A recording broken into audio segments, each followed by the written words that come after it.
Okay, part 3 of an epiphany. Ayrton Senna crashed into me.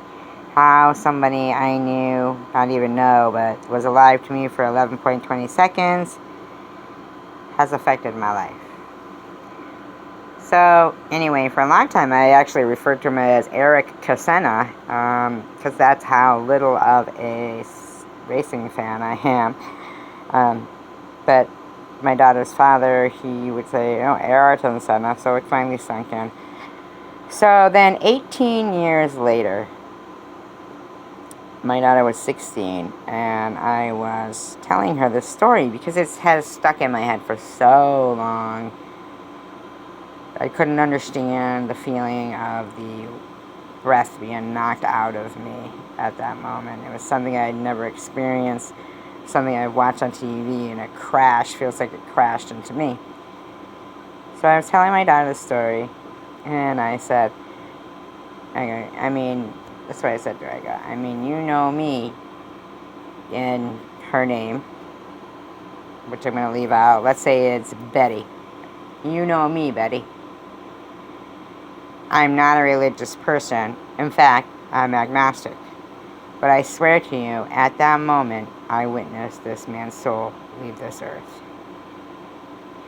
And she said, Mom, I've heard those exact words before.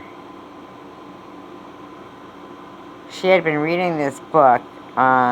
I'd seen it on the table since around the time she was 13. She had reread it. She had given away copies and then got them again. It was called The Art of Racing in the Rain. And on the cover was a golden retriever. I wouldn't know anything that had to do with racing.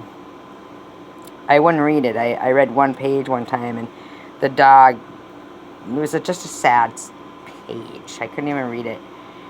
I didn't know it had anything to do with anything. This is, she says, I've heard those exact words. She pulls that book out, turns to a page, and Sid Watkins, who I mentioned in the last video, the first person who was out to Ayrton Senna that day on the racetrack, was on Howard Stern, I believe, or some interview, and he said, I am not a religious man. In fact, I'm agnostic. But I swear to you, on that day, I witnessed this man's soul leave this earth. Verbatim. That doesn't happen. You can ask my daughter. My daughter is one of the most, has the most credibility of a lot of people. She doesn't lie. She wouldn't lie for me. I said the exact words. She said, Mom, I've heard those exact words before. How is that possible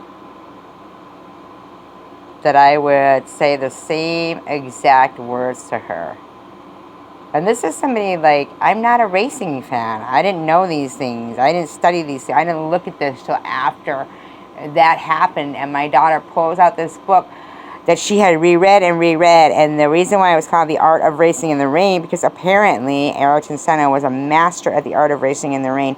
And my daughter, for 3 years, had been highlighting quotes of drive and determination and the will to succeed by Ayrton Senna. Things like, few races are won on the first turn, but many are lost there. With your drive and determination, you can go very far.